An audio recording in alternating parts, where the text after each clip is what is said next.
All right, good morning, class, and welcome to this lesson on static and kinetic friction. Static and kinetic friction. Today we're going to be able to describe the differences between static and kinetic friction through an interpretation of a graph. So, static and kinetic friction. I'm going to give you a few definitions first and show you how they kind of relate, okay? So, static friction. Static friction is, I'm going to write this, typically is defined as an object, friction on an object that is not moving. Friction on an object that is not moving.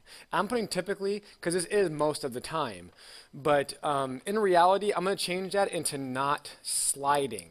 Not sliding. Because, for example, when you have a tire on a car,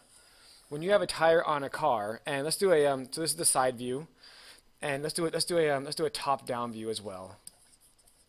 Let's do a top-down view, and you have your wheel, and you turn your wheel. What causes your car to turn? Well, it's the friction. The force of friction between the tire and the road causes it to turn. Now, this is still defined as static friction. This is still static friction because your wheel is not sliding. You're not skidding. It's still static friction even though your car is moving. And so I wanted to point out that the object can be moving as long as it's not sliding. If anything is sliding across the surface, that means it's kinetic friction, okay? So kinetic friction. So kinetic is going to be, a sliding object. If this car hit its brakes really hard and came to a skidding stop, that would be kinetic friction. But as you can see, a car is moving, and there is friction between the tires and the road, which causes the tires to turn, or the car to turn, and that is still considered static friction. And so, to kind of give you an example of this, let's say we have an object here.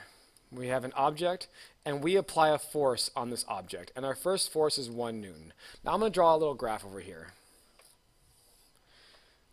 This is going to be applied. This is going to be applied force, and this is going to be frictional force. So 1, 2, 3, 4, 5, 6, 7, 8. Okay? 1, 2, 3, 4, 5, 6, 7, 8. Okay. So if I apply a force of 1 Newton and it doesn't move, that means the friction is 1 Newton. Okay? So 1 Newton and 1 Newton. They go together.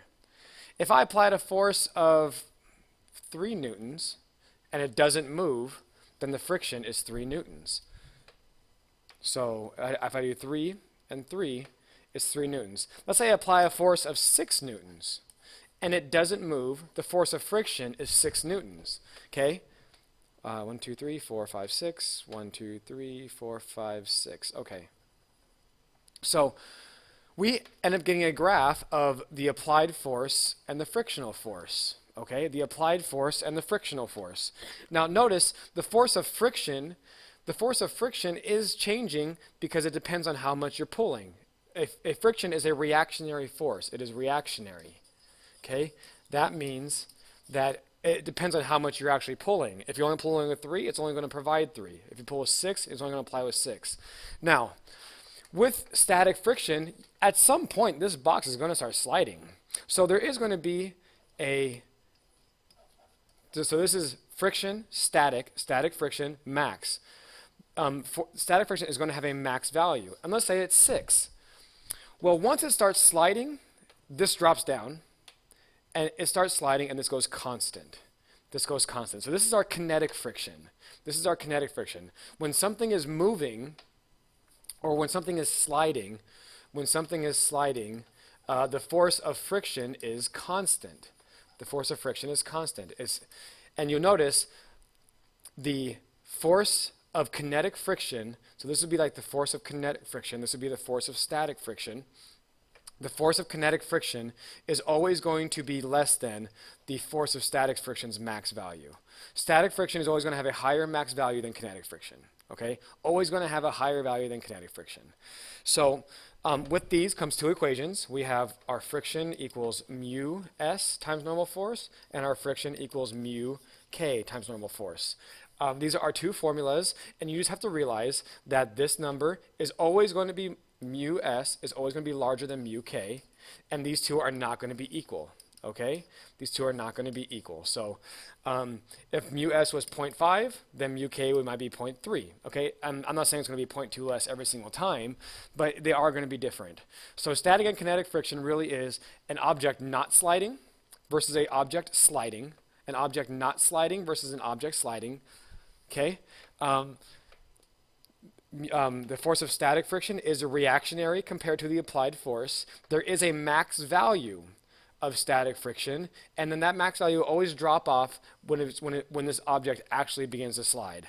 Okay, so let's say if we pull to 7 newtons, the reactionary force is going to be 6 newtons, and so that means we're going to have an F net of 1 newton.